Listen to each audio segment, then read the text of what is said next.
Welcome, everyone. Thank you for joining us for today's webinar on CCS for a competitive net zero EU, co-organized by Eurogas and CCS Europe in the framework of the EU Sustainable Energy Days 2024. It is a privilege to have you all here, united by a shared commitment to develop carbon capture and storage, CCS, technologies in our journey towards a sustainable and competitive Europe. Before we begin, please keep your phones handy, as we will be asking a few questions throughout the webinar and would appreciate your responses. We will explain you the details later. So this webinar is coming at a crucial time. The European Union has recently made significant progress in its climate policy. The European Commission has introduced the first binding target for CCS, aiming for a CO2 injection capacity target of 50 million tons by 2030.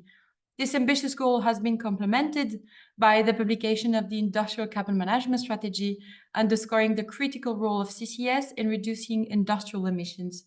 CCS is increasingly recognized as a pivotal component in achieving net zero emissions. And today's discussions are particularly important because they address not only the technological and environmental aspects of CCS, but also the legislative and human workforce dimensions.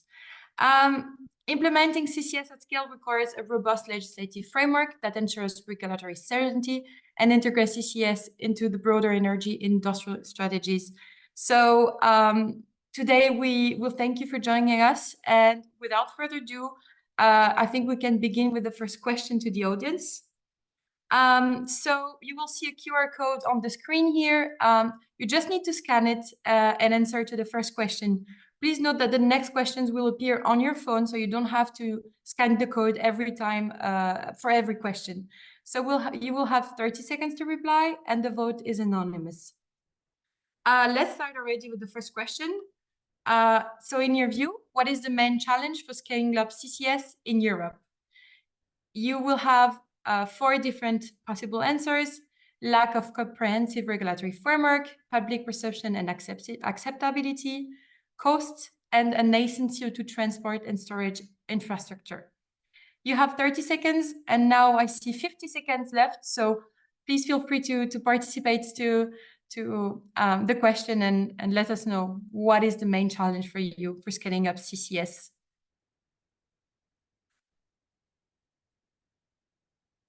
Perfect, time is up. Thank you all. So what I see here as, let's say, the biggest challenge, according to the audience, would be the nascent CO2 transport and storage infrastructure. Of course, as you may already know, there are no right answers. It's only a matter, let's say, of prioritization. But very interesting to see your points here, and thank you very much for your opinion here. I think we can already slowly start, and I would like to welcome Johanna Fiksdahl, representing today DG ENER from the European Commission, expert on CCS, who will deliver today's keynote speech. Thank you, Johanna, for coming, and the floor is yours. Thanks a lot. So I will try to put on my video.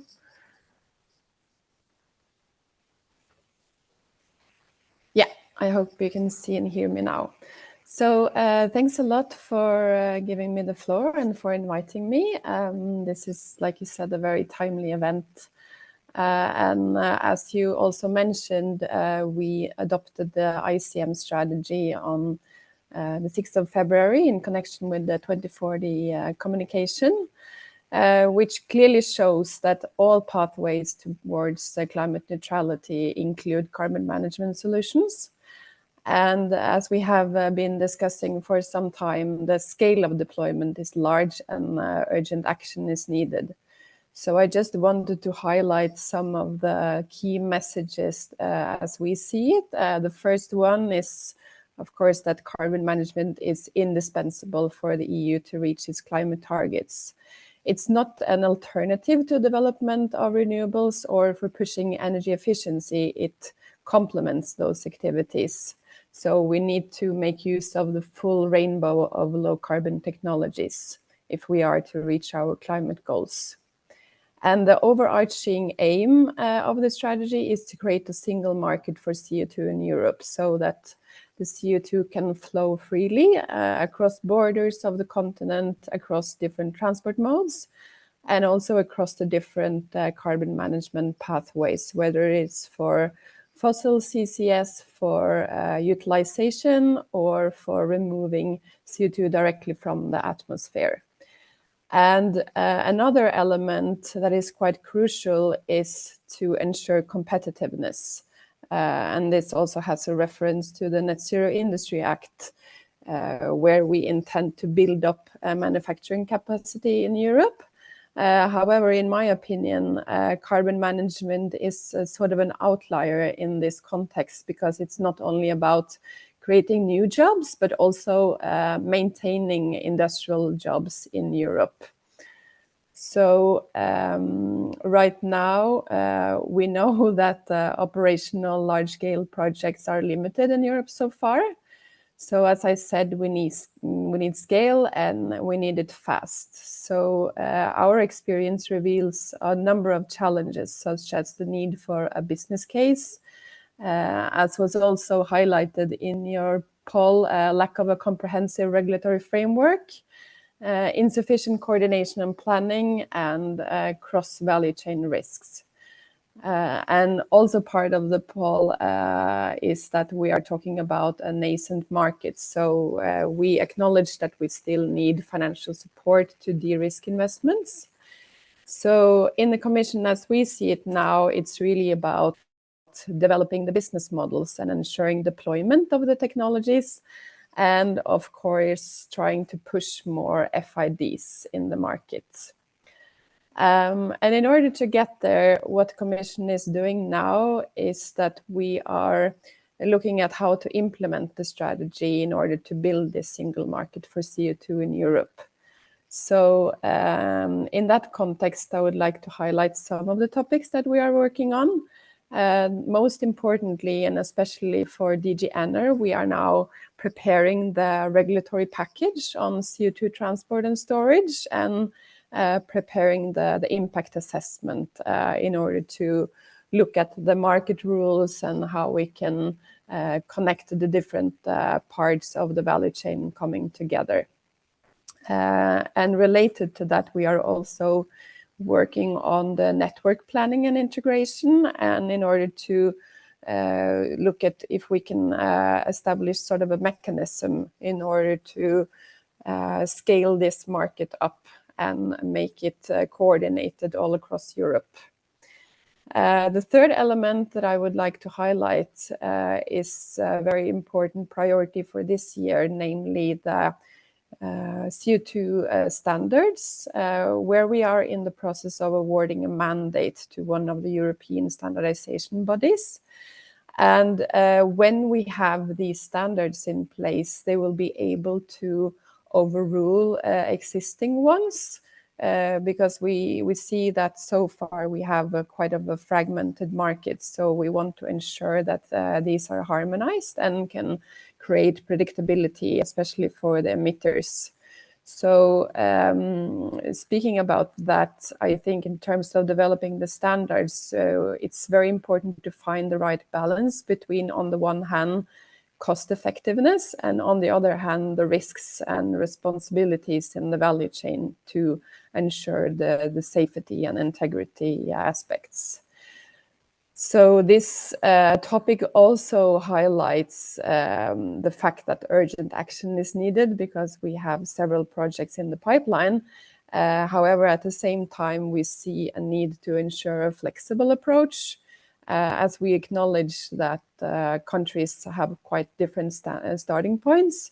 So we should avoid the risk of over-regulating an infant market.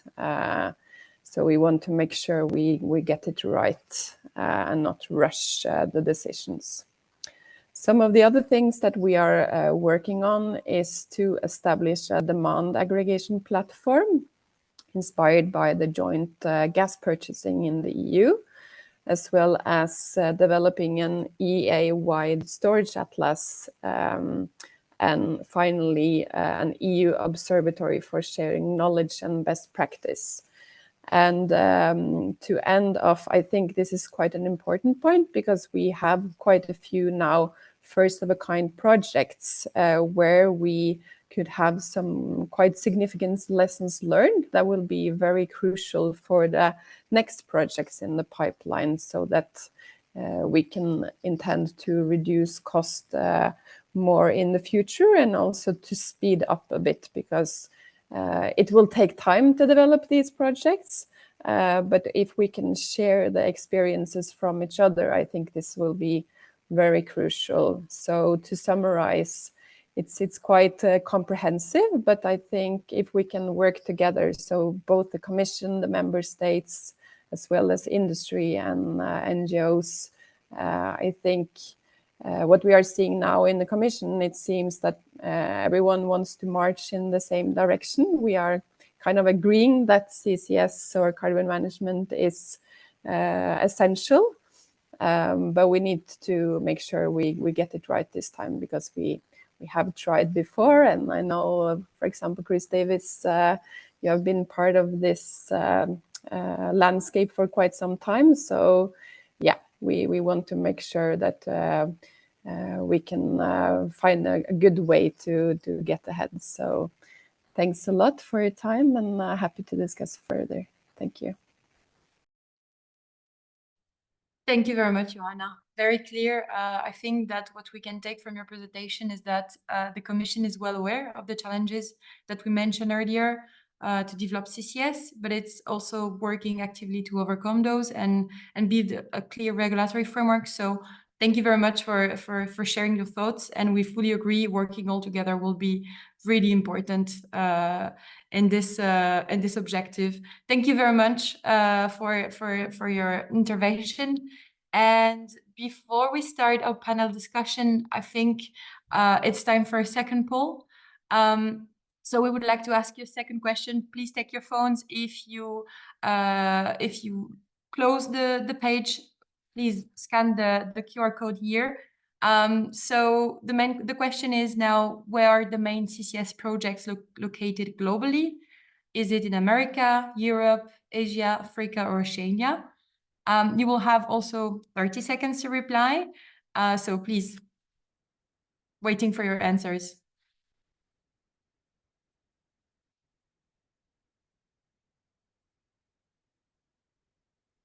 I'm also inviting the panelists to participate to this poll.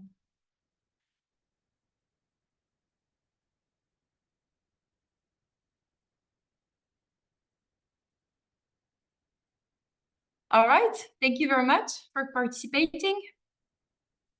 So I see that, let's say, most of you have already knew already where the CCS project located globally. It is in America, indeed.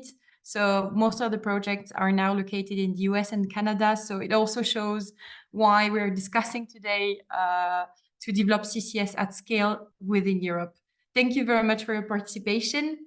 And I think I can start already by calling my panelists to join us for our panel discussion on the scale-up of CCS in Europe, including a just transition for European workers.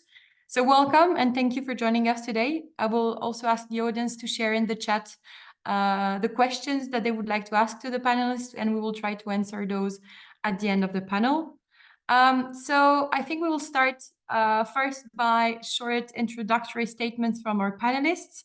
And I think I can already give the floor to Chris Davies, Director at CCS Europe. Please, the floor is yours.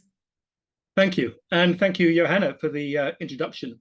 And you mentioned that the Commission now regards CCS as being indispensable to the achievement of climate goals. You will excuse me if I express my frustration, because the Commission first published a communication back in 2007 stressing the importance of carbon capture to achieving the CO2 reductions necessary. And here we are 17 years later without a single carbon capture plant, a carbon capture and storage plant, I should say, in operation within the European Union, and as yet still no CO2 being stored on a commercial basis. So a lot of time has been wasted. Now we have to recognize the sheer size of the scale up required, because the ICM, the strategy that was referred to, says we need to be storing 280 million tons of CO2 annually by capturing 280 million tons of CO2 annually by 2040. Now, the very first full chain carbon capture and storage project to get a final investment decision to start construction, that decision was taken just 1 year ago, last May. Kalundborg project in Denmark, which aims to capture 430,000 tons of CO2 annually. We need a project like that every 8 days for the next 14 years, somewhere in the European Union, if that 280 million target is to be met. That's 46 projects a year. That's a huge ambition, huge, extraordinary. So we have to recognize that in order to achieve that, we've really got to scale up our thinking to an enormous extent. Now, the Commission's made a good start because there are huge problems, of course, for any carbon capture developer to think, well, what am I going to do with my CO2 once I've captured it? How do I transport it? Where do I store it? And the Net Zero Industry Act starts to unlock that Gordian knot. But we also have to recognize that CCS is not going to be driven by the European Commission. It's going to be driven by the member states, just as is happening in the Netherlands and in Denmark. But most member states have still not grasped this. Most member states have really got only cursory mention of CCS in their national energy and climate plans, which have been drafted so far. So, where is the confidence being given to industry that it should make the investments necessary? We need political leadership, not simply from the Commission, but from member state governments. Where are they, though? Where are these prime ministers speaking out in favor of CCS? Too few. France, Germany, clicking into shape, but the majority member states still not there. And we need commissioners to speak up too. Not simply the Commission officials, they're doing their work, I pay credit to them, but commissioners themselves in their last few months of office need to be standing up to the plate and speaking out in favor of CCS deployment, persuading ministers in those member states of the need for this technology.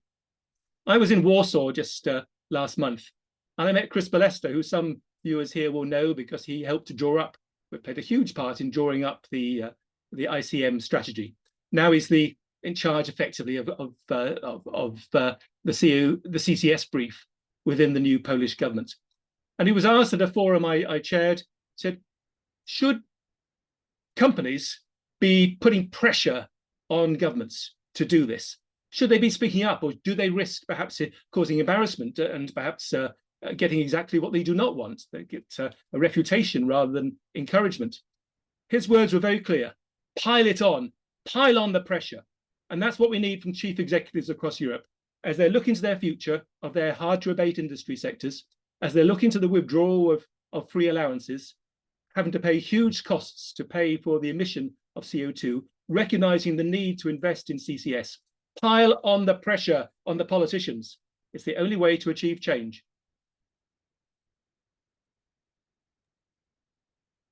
Thank you very much, Chris. Pile on the pressure, exactly. Political leadership is needed, very clear from your statement, and I think we'll go back to that later during the Q&A. Thank you very much. I'm giving now the floor to David Berman, Head of EU Public Affairs from Liquide. Sorry, please. Thank you very much, Anaïs. Can you hear me, right? Yes, we can. Perfect. So a few words on Air Liquide, just to provide the overview of who we are, what we do. Air Liquide provides a wide range of industrial and medical gases, technologies, and solutions to all sectors, all industries, chemicals, fertilizers, food and bev, pharma, semiconductors, and mobility. Basically, we produce locally, notably oxygen, nitrogen, and hydrogen, as well as many other smaller molecules such as argon, krypton, acetylene, etc., in all different forms and purities. As a company itself, Air Liquide committed to decreasing its CO2 emissions in absolute value by 33% by 2035 compared to 2020 at global scale, on the road to net zero 2050. This includes direct emissions and indirect emissions from electricity production. But we also commit to help our clients or partners to develop and operate solutions in order for them to reach this 2050 net zero trajectory.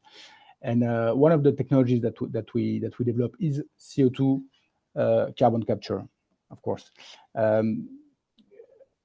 And we have an example because Chris mentioned that CCS is not yet working as a business, and it's fully right, and we will discuss later how we can reach that. But we have an example in France, in Faucher, where we have CCU on our own hydrogen production plant, and this has been working since 2015. So we have the technology, we have mature technology in order to make sure that CCS can develop. And we are today currently active in several CCUS projects. I can name at least 9 on top of my head. Most of them being recognized also by the European Union with a PCI status or with the Innovation Fund, such as CCS Callisto project that will allow liquid CO2 to flow from western and southern France and northern Italy to the Ravenna sink. The Porthos project that was mentioned by Chris in the Netherlands. The Gdansk project in Poland, of course, Antwerp at Sea in Belgium, that will allow the decarbonization of the port, including the BASF chemical site there. Of course, we partner with cement and lime, with cases in north of France. More recently, Cédric will mention that probably Go for Zero in Belgium, Everest in Germany. So just to give you an overview that it's moving on. A lot of projects are popping up everywhere in Europe, and this is good news. Of course, all the answers, the replies to the first question that you asked, Anaïs, are important. Of course, the infrastructure, but also the policy framework, and we very much welcome all that was presented by Johanna earlier. I mean, we totally agree. From our point of view, we see 3 main points in order to debottleneck the project and to move on. The CO2 transport should be facilitated, should develop the infrastructure. We should make sure that we and emitters have affordable and open and transparent access to CO2 sinks. And of course, standardization that was mentioned also crucial for Europe to be able to develop projects. So in conclusion, for this introduction, I would say that we really need a regulatory level playing field in order to make sure that we can develop the project at scale and that we create the market that we need to take it to the next level. So very much looking forward to the discussion. Back to you, Anaïs. Thank you. Thank you very much. Thank you, David. Yeah, I think we can summarize your statement by saying, okay, we have the technology, we have the projects. Now we need the infrastructure to be built, and we need a strong policy framework to regulate all of that. And also standardization will be one of the key aspects. So very interesting. And as you said, we will discuss that further during the Q&A. Thank you very much. The next one who can take the mic is Hanna, Biro, from policy advisor from Bellona. Please. Yes, hi, thank you very much for the invitation. My name is Hanna Biro. I work for Bellona Europe as a policy advisor. We are a climate and environmental NGO. Probably many of you know, I've been part of similar events before. So I would like to actually take a step back and start by addressing this shift in political discourse from decarbonization first to competitiveness first, because I think this also somewhat contributed to putting competitiveness in the center of this event in our discussion.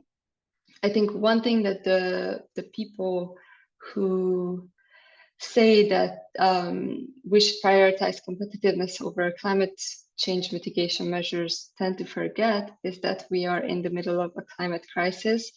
And sadly, this crisis does not get the appropriate treatment and media coverage, which sort of drives people to think that climate action can be put on hold, can be put off. But the problem is that the context in which we operate today is not the same as it used to be 20, 30, or even 10 years ago, when we could take a relatively stable climate for granted.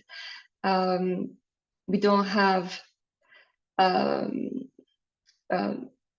a stable climate, as evidenced by the many natural disasters that we experience around us. The very ecosystem that we rely on, that allows us, that allows our economy as we know it to exist, falters. We cannot understand competitiveness in the same context anymore. And in this ever worsening climate crisis that defines our realities now, there is no competitiveness without decarbonization. And I think everyone on this panel understands this. And I just wanted to emphasize this before getting more into it. There is no business as usual.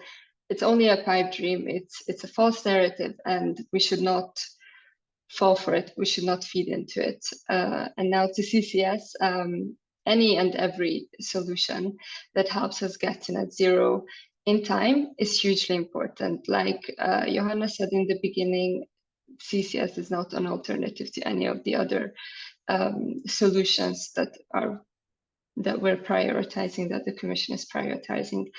It is one of the solutions, because it will have to be part of our toolbox to getting Europe to net zero, because it can tackle emissions that cannot otherwise be reduced. But as we often say in Bellona, it is not a silver bullet solution. But despite its limited role, it's still critical for several applications in order to be able, for us to be able to apply CCS to tackle these certain sources of emissions. What we do in this decade in terms of laying the groundwork and scale up and reducing costs, some of the things that you've already mentioned of the technology is hugely important. If we want to be able to use the technology when we need it, once we need it, then we need to put a lot of work into deploying and enabling its deployment now. We need to get much of the work done now, because there's still a lot of challenges to be overcome when it comes to CCS, and they won't be overcome overnight. It is still a quite complex solution that requires collaboration of many private and public players across different countries in Europe. And I was very happy to hear that that a movement is being made to get these players together. The technology doesn't yet have a solid business case in an economy that doesn't appropriately price emissions. This has also been echoed. And there are also long lead times associated with it that need to be reduced, which means that we need to start now so that we can have the technology by the time we need it on a relatively large scale.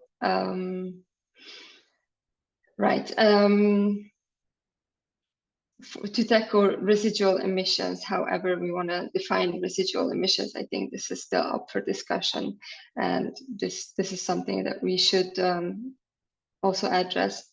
And one of the most important challenges to overcome is the lack of CO2 infrastructure, which is basically a prerequisite to incentivizing many emitters that would have to rely on CCS to fully decarbonize, to make those investment decisions into CO2 capture facilities. Thank you. Thank you very much, Hanna.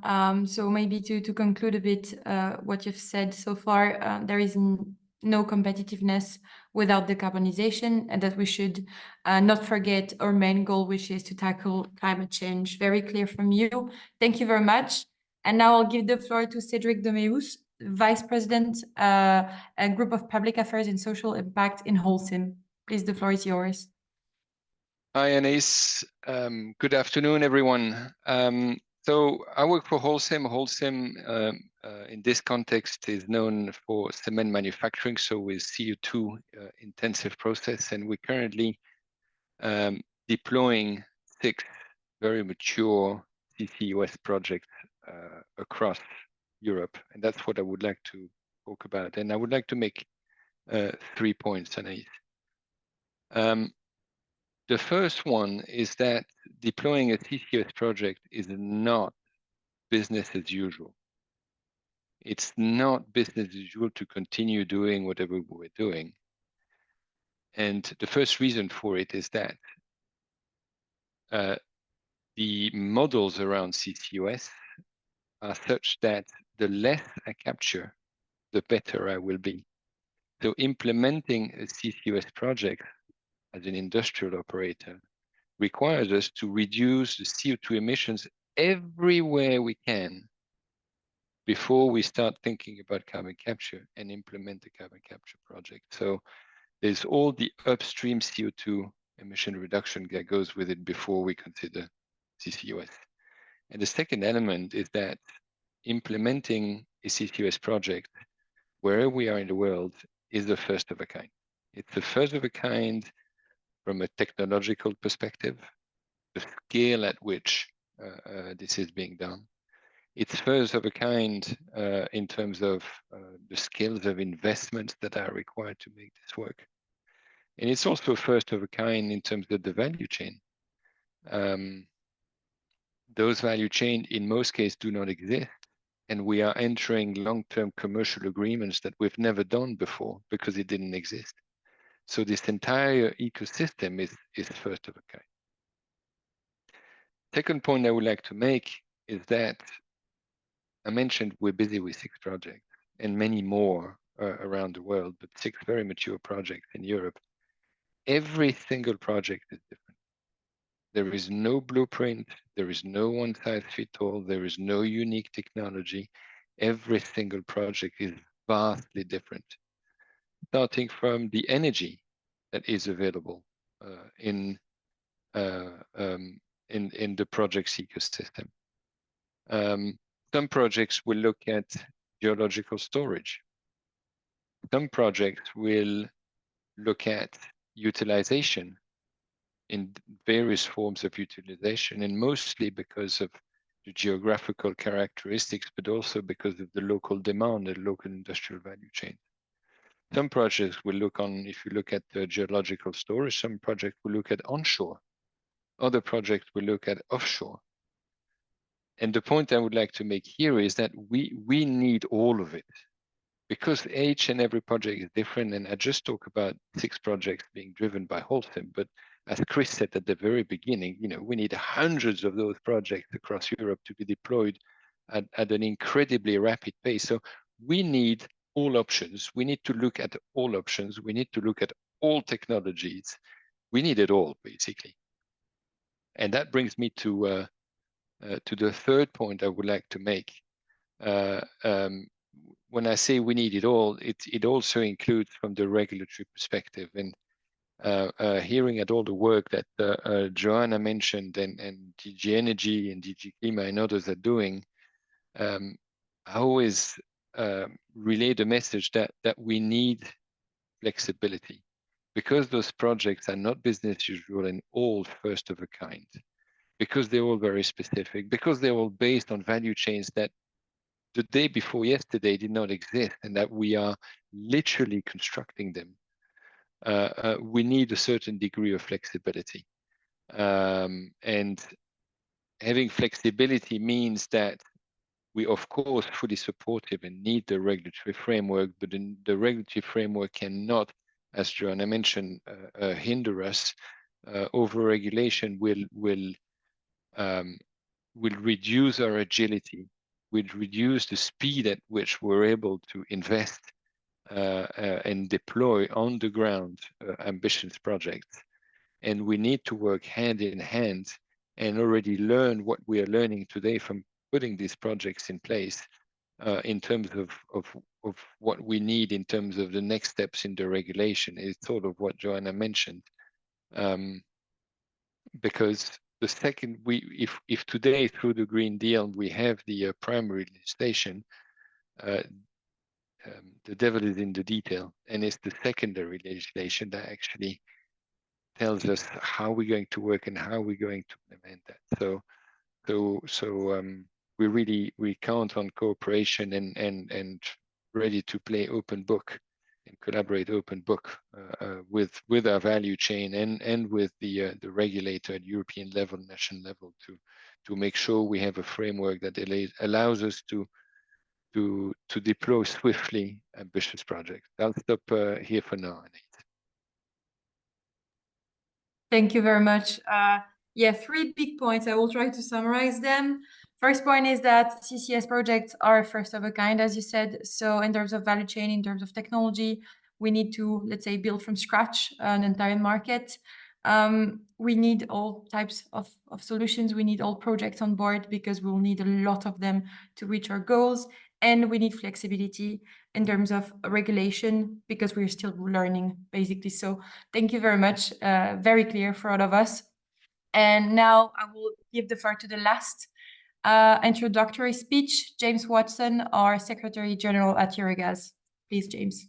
Thanks, Anaïs, and good afternoon, everyone. It's a great pleasure to be here on this event today, and it's indeed very timely as we are seeing the completion of the Net Zero Industry Act, which of course is going to set out the framework for carbon capture. I would like to add as well, I mean, from the point of view of Eurogas, we are strongly committed to CCS, and we see that it is going to be an important technology that will be deployed in Europe, yes, for industrial carbon management, also for the production of hydrogen, and perhaps in some cases also there's the question of whether or not it will also be used for power generation as post-combustion. These are things to be seen, but one thing that is certain is that we now have a target. In Eurogas, we've always been very fond of targets to change things. We feel that it focuses the mind and drives the investments that are needed. So as I started on the ends here, I will continue there. We have welcomed the target of 50 million tonnes of CO2 to be stored by 2030. This is indeed a good start. And it does require, as it is a regulation, for the member states to actually act, which does reflect on the need that not just the European Commission is part of this, but of course the member states have to implement the legislation. So now we will watch with great interest to see how the member states are going to enact the support that is needed going to be put in place to make this target a reality.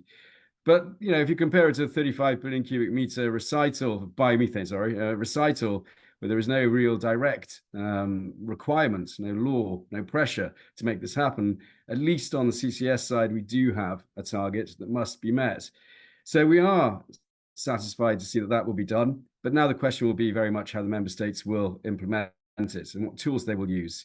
Will we go the direction of the United States, which, as the question the Mentimeter pointed out, is indeed one of the leading areas for CCS projects at the moment? Will we look at tax credits? What systems will be used to incentivize the storage of CO2? For me, it is clearly not going to be enough to just say we're going to have to wait for the carbon price to go up until it makes economic sense for CCS to come into play. So I must say that in principle, we are very keen to see how member states are going to tackle this European legislation. In Eurogas, we're also very interested in the developments of the so-called BECCS, the sort of bioenergy, and in our point of view, biomethane and carbon capture and storage, because we do believe that this will be entirely necessary if we are to achieve our climate objective of net zero by 2050. As it is described as net, it does imply that there must be at some points negative emissions. Well, BECCS will be the main way that we see that that can be realized. We see a good opportunity for biomethane to develop between now and 2050, but also to be utilized by the CCS network that should also grow in the coming months, years, and hopefully in less than in the next decades. But we do believe very strongly that BECCS will have an important role to play. as a member of the European Commission, wasn't Johanna, I can let you off the hook, said to me, you know, we can look at all carbon equally, but some is more equal than others. And that might be an indication that some view that there is a necessity to really drive BECCS. And certainly we would welcome that in Eurogas. We see it as a strong tool to fight climate change. I think we also are very happy that there is a focus on transport. Also recognised in the first question that we're asked today by Mentimeter, a lot of people identifying transport and storage as the main barriers, if you will. In Eurogas, we represent the distribution system of gas, and indeed, that is about 2.2 million kilometres of pipe that has been invested in using not just private money, but of course, a lot of government money through regulated entities. Therefore, we have to look at what is the best use for such a public service. And I think that looking at the imagination that we could have a CO2 network that would be built also involving the distribution network of the gas sector would make a lot of sense, because these companies are indeed bringing gas to industrial installations across Europe today. It's often thought otherwise, but in fact, this is the case. Therefore, they will be ideally placed, as they hold the concessions, to actually also develop the CO2 network. It is undoubted also in my mind that we will need certain trunk roads, backbones, as we often like to call them, in things like hydrogen, but there will have to be a network. And I've noticed that some member states have had the idea of turning some of the existing natural gas system into CO2 trunks. So this is something that also has to be developed. My concern would, and I would echo my member's concern here, would be, where is the regulation to drive that? Where is the regulation for transport? How are we going to develop it? We're happy that we're seeing a multimodal approach coming through in the industrial carbon management strategy, but a strategy is a strategy and not a regulation like the ENER. So I would say that we are keeping one eye very firmly on the future, and I was very encouraged by what Johanna was saying earlier, where indeed we are looking at how it would be possible to have a CO2 transport and storage package. It will be very important, though, how that is set up, to make sure that we are making the best use of existing infrastructure, to make sure that we are not costing far too much to deliver an absolutely necessary service. Anaïs, I'll stop there on my introductory point, and thanks again for the opportunity. Thank you very much, James. Very clear from your statement. You mentioned implementation, especially from member state, and this is something that Chris flagged also a bit earlier, and we'll discuss that later. You mentioned negative emissions also, that will play a big part in the game here, and the development of a network, CO2 network, how it will be regulated, and how can we make an efficient use of existing infrastructure. All of these points will be discussed later on during our Q&A session. So thank you very much, James. But before we start this Q&A, I would like the audience to answer to another poll. So please take your phone. The question will be the following: how many EU workers will be involved in CCS in 2050? First answer would be 50,000, second answer 100,000, and third answer 200,000. This is really interesting for us to know, because part of this webinar is on the workers and how they will be involved in the CCS sector. So very interesting for us to see how many workers will be involved. And I see that the time is off. All right, so there is some hesitation between 100K and 200K, and the right answer is 200,000 workers. So if you want more details on this, according to an Industrial Europe report on the just transition in the energy sector, CCS will strengthen between 160,000 and 200,000 jobs and contribute to the creation of 70K new jobs by 2050, according to this report. So a lot of workers will be involved and will need, of course, to develop reskilling, upscaling of those jobs. Well, I think we can directly go to the Q&A session, and I will invite all panelists to come back, put the camera so that I can start with some questions. Once again, for the audience, please feel free to share your questions in the chat, and we'll try to reply to them at the end. So this will lead me to my first question, because we were talking about the just transition. So I will ask Hanna, would you consider CCS to be important for just transition? Well, the short answer is yes, for sure. Basically, for industries to stay competitive, fully decarbonizing their operations and production processes is really a must. This has been established. And there will be several industries like lime or cement, just to mention the most obvious ones, where CCS will have to be part of the decarbonization puzzle. So in order to retain these hundreds of thousands of jobs that you mentioned, but also thousands, hundreds of thousands more really, that are indirectly impacted up and down the product value chain, we really need to make it possible for them to get to net zero by enabling them and putting the CO2 infrastructure in place. So in essence, putting the CO2 infrastructure in place is a just transition measure.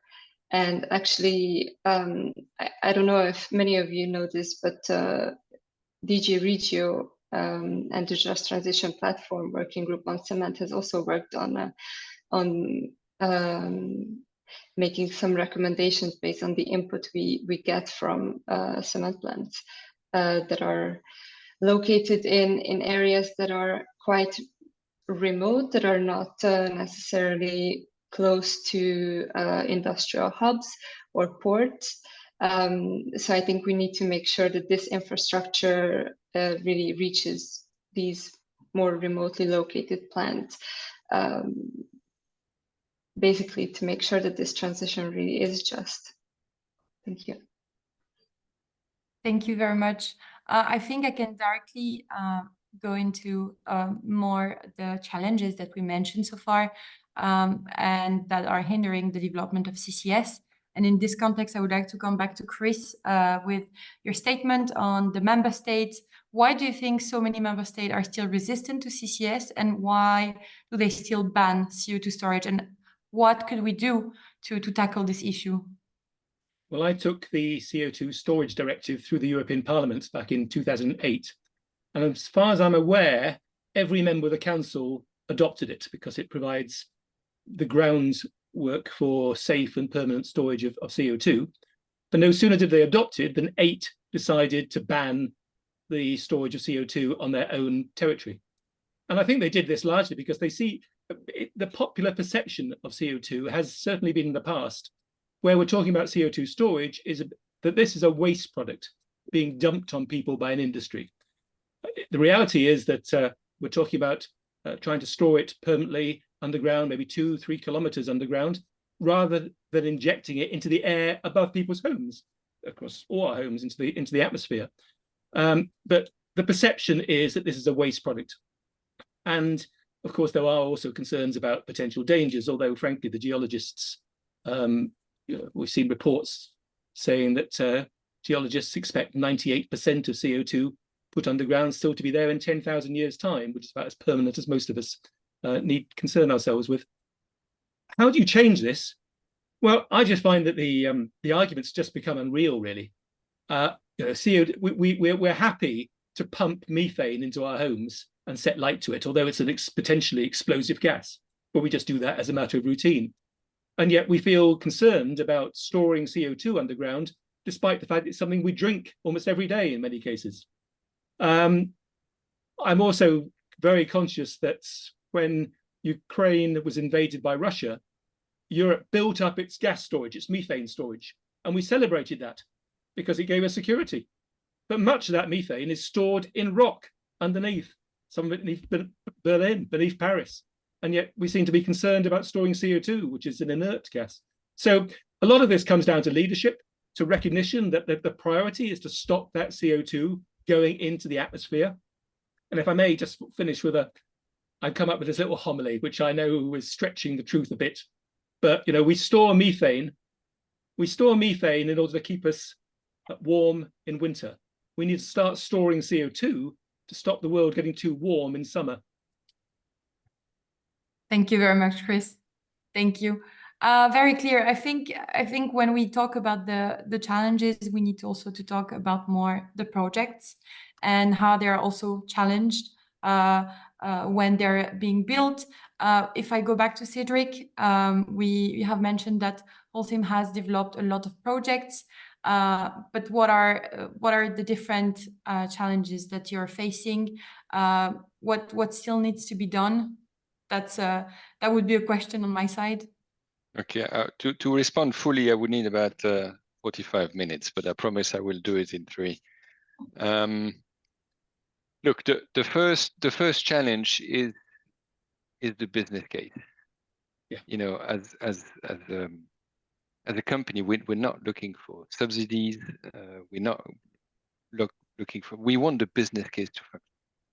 And ultimately, if I look at Holcim, we're not in the business of selling CO2 or storing CO2 or using CO2.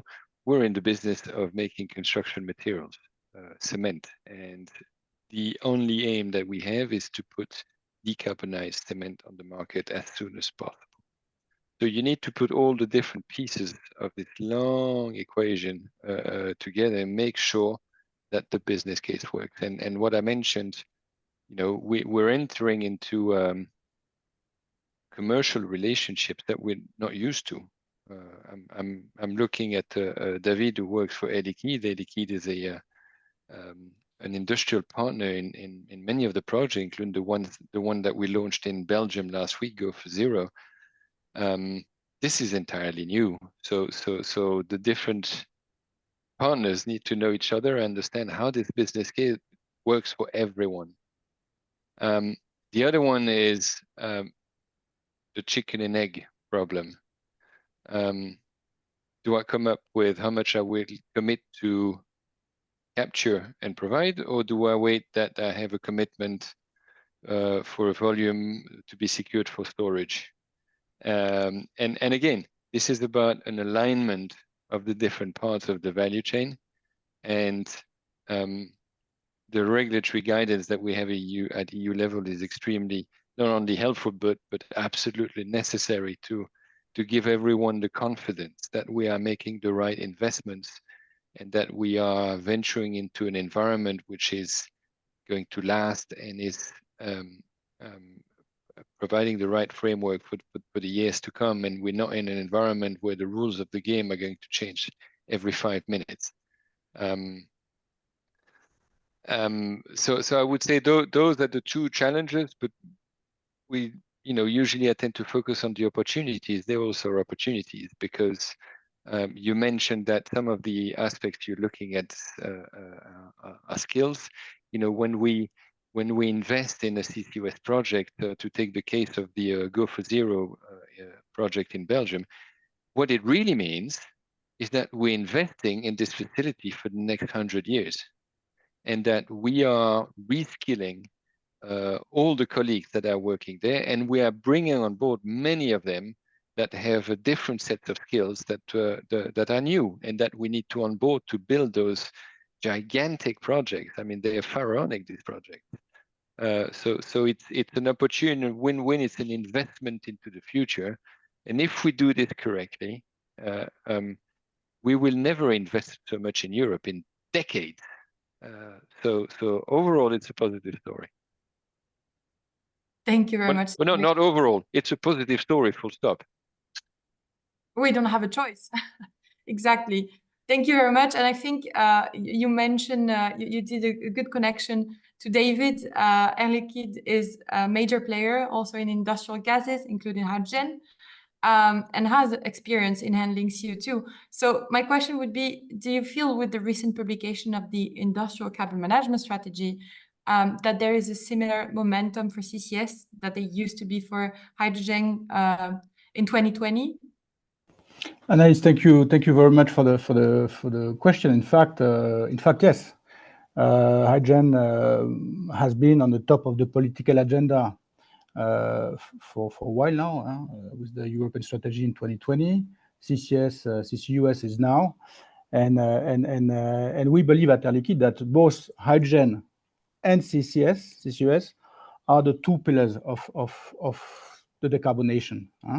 Both for us as an emitter, as a producer of hydrogen and so on, but also as a supplier of technologies and solutions for our clients, such as Holcim.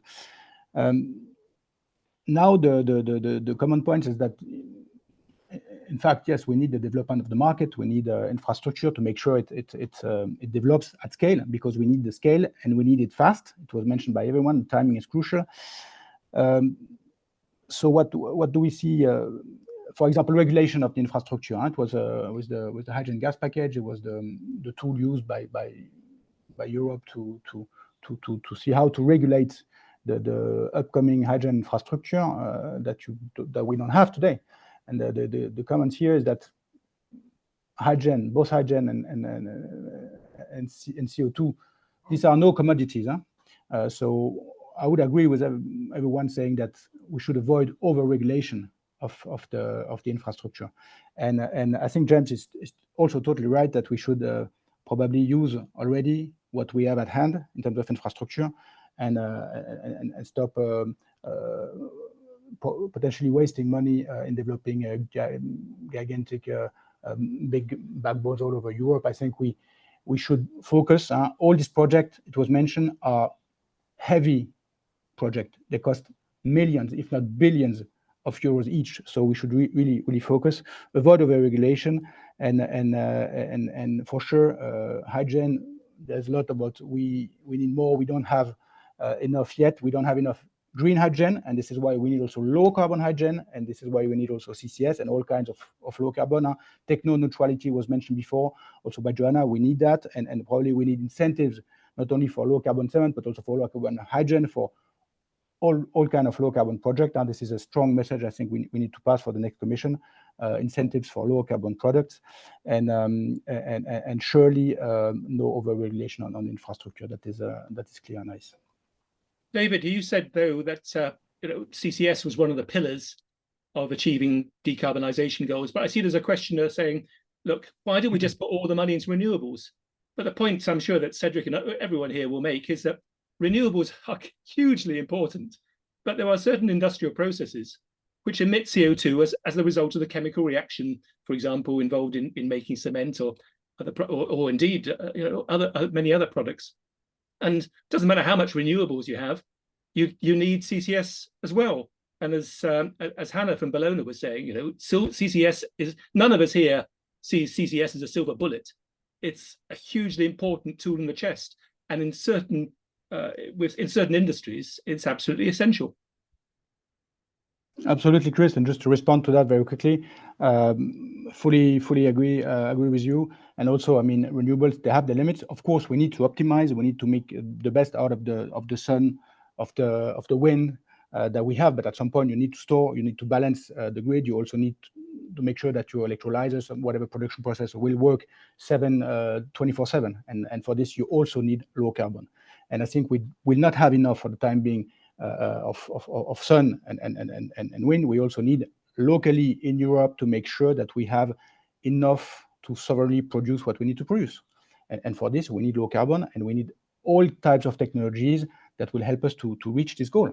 Time is running out. I think we all agree that we will need all the solutions on board, for sure.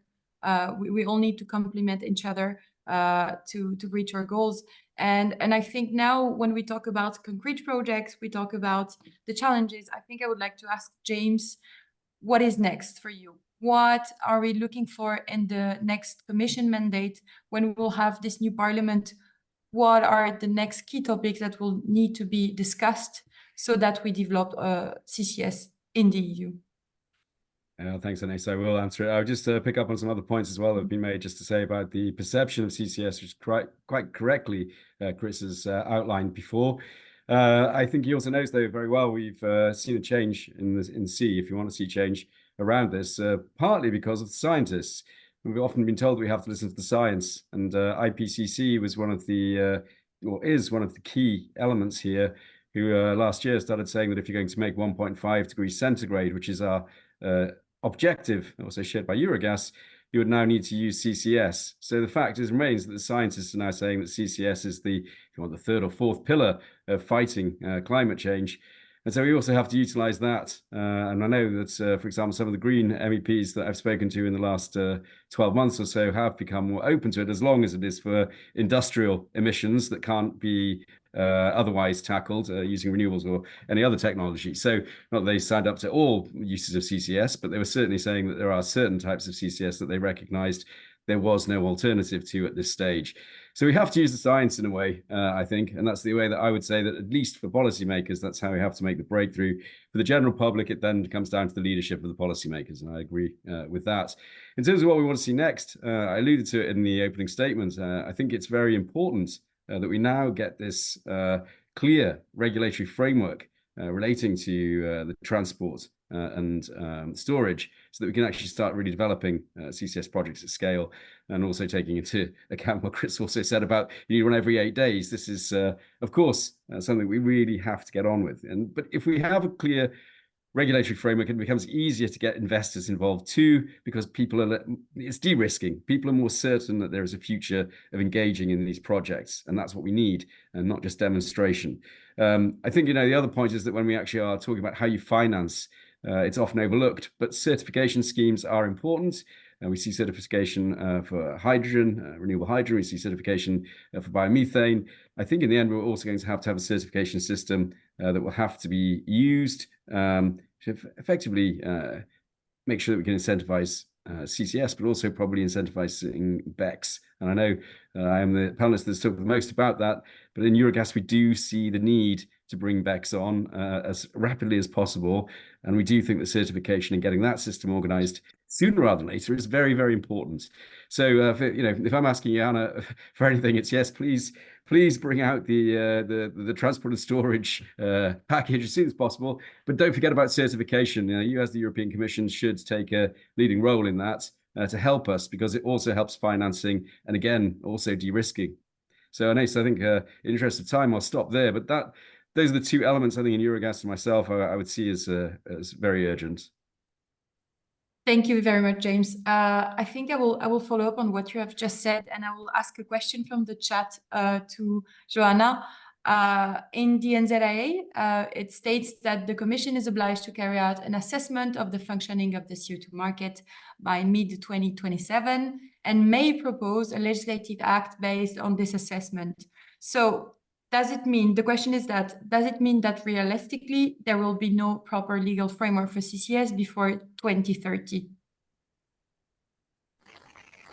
Sure, thanks for the question. And I guess it could be useful to explain a bit, because indeed there are several parallel initiatives now. So we have ENER, we have the carbon certification framework, we have the strategy now on carbon management. So I think it's safe to say that we need to make sure that these are all coordinated and that they speak well together. But these are also separate things. So we have the action points in the strategy, and we need to connect it with the ENER, but it doesn't mean that we would have to wait for the type of assessment. Having said that, I think it's also crucial to emphasize that future legislation is up to the next Commission as a starting point. So we cannot preempt anything yet. And to explain the process a bit, when the Commission is preparing legislation, we are following a better regulations guidelines.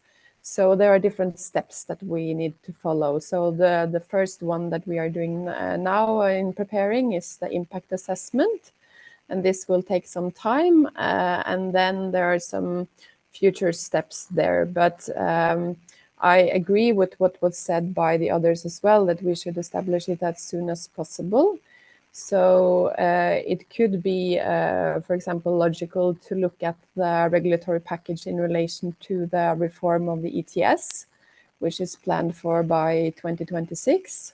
So indeed, I think it should be possible to have it before 2030. Yeah, early on before that. But like I said, I cannot promise what the next commission will do. But we need regulation, Johanna. We need regulation to provide certainty and to encourage investment, for example, in BECCS. But there's nothing that's actually preventing CCS from being deployed at the moment in most instances. Yeah, of course we are pushing everything we can. So indeed, this is the biggest priority from our side right now. Thank you very much. Thank you. I see another question more on the financing part. So I'm reading the question: is a regulation needed as recently introduced for electricity, which provides for two-way carbon contracts for difference, which de-risk co-fund carbon capture investments and contractual commitments by industrial entities? Anyone would like to take the floor on this point?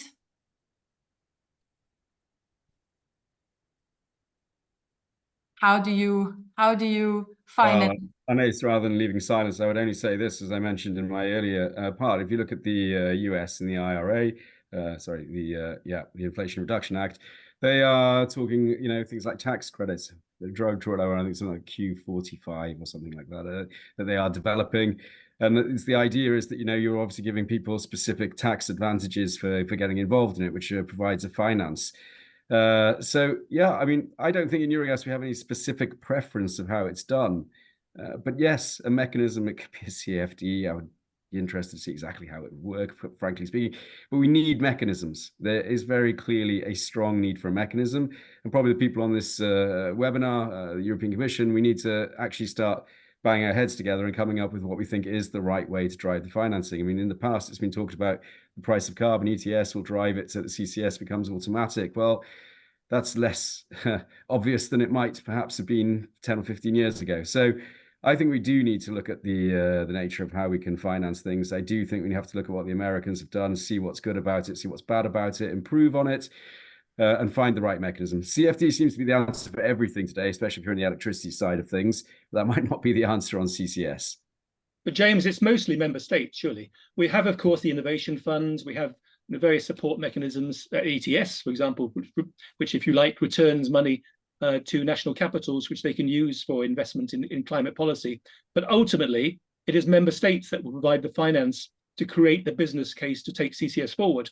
And at the moment, we have Denmark and the Netherlands and Norway and the UK, all with good paper systems. Well, in the case of 3 of those countries are already applying those systems, but they're all slightly different. But it is the member states that come up with the financial packages. Yes, indeed. I'm not querying that. That is indeed correct. But then it's a question of what mechanism that we think is a good one that can be used. Well, as we often look at it, we talked about feed-in tariffs when I was, working in solar. There are different mechanisms that can be used, and it may be different in different countries. But I feel we should have at least some sort of view and guidance and offering that to the policymakers. And I saw Johanna nodding. I mean, this is not beyond the realm of the European Commission to give examples of what they think could work well. So I think there's a need for the member states to be engaged, but there's also a need for a bigger picture view to see how we can actually get things moving. In that regard, yes, there's limited funding at this level, but on the other side, there's no limited brain power. Yeah, I can add, of course, that we do see the need still for significant financial support, both on the member state level, but also on the Commission level. So in the strategy, we say that we would also like to identify the investment needs more long-term, because in the current MFF, we have the existing programs, but we all know that the Innovation Fund has been very oversubscribed. So we really hope that the next Commission would also prioritize more money going into carbon management projects. Thank you very much. Very clear. I think we have some time to take a last question, and this one is also targeted towards Johanna. But of course, the other, if you want to complement, please feel free. The question is related to the establishing of harmonized CO2 quality standards. So they're asking what is the Commission planning to do regarding this issue within the regulatory framework for CO2 transport package as stated in the industrial carbon management strategy. So what are the next steps to develop those CO2 quality standards? Thanks. So, yeah, maybe I should have been clearer, but regarding the standardization topic, this is actually one thing where we don't have to wait for the next commission because we have the mandate to start work already now. So we have submitted a call for or a standardization call, asking the relevant European standardization bodies to express their interest to do work for us on pre-normative research in order to get a better understanding of the issues related to the CO2 standards before establishing the standards itself. So we will award a mandate this summer, and then the standardization body that we choose will work on that for some time. And as I said, this standardization work will actually then be able to set some overarching standards in order to ensure that these are harmonized, because we have some processes now, for example, in ISO and some technical committees working on it, as well as the specific projects. But to my understanding, the Commission has the authority to overrule these rules and to establish them once and for all, you could say. So that's why I say we want to do it as soon as possible, but we also have to be cautious so we don't over-regulate or make them overly conservative based on what we know so far, because there could also be some learning curve effects that we want to learn from the existing projects. Yeah. But there's a real practical difficulty here. The Net Zero Industry Act requires 50 million tonnes of storage capacity to be provided within 6 years, less than 6 years now. We already know from Northern Lights, the first storage area of Norway, that the requirements that they are placing for CO2 cannot be met by the steel industry, they say, and I've heard people in the cement industry saying they're far too onerous. So what message, what standards will be required of those companies providing the storage capacity? I mean, there's no certainty for them, is there? And if the standards, as you touched upon, are too onerous, that could restrain the needed growth in CCS deployment. Yeah, I totally agree. It's a challenge because we have, like you said, projects in the pipeline. But this is where we are now. We cannot march any faster, but we are doing everything we can to establish it as soon as possible. Yeah, it's the most the highest priority for this year, I would say, in the Commission in terms of carbon management. Great, thank you very much. Thank you. I think I see the time running, so I will have to close up, but thank you to all the panelists for this very interesting discussion. Also for sharing your views on how we should scaling up CCS. So thank you very much for that. And I will, before closing the webinar, ask a last question and see, building on what have been said today, see in your view, what is the most pressing action to scale up CCS in Europe? Is it defining an overarching regulatory framework covering the entire value chain? Is it educating the public and engage dialogue with local communities to build trust? Is it the need for EU and national public support? Is it the need to deploy CO2 networks? So we have discussed all of these points, and we would like to see what would be for you the most pressing action, building on what has been said before. So I think, yeah, time is off.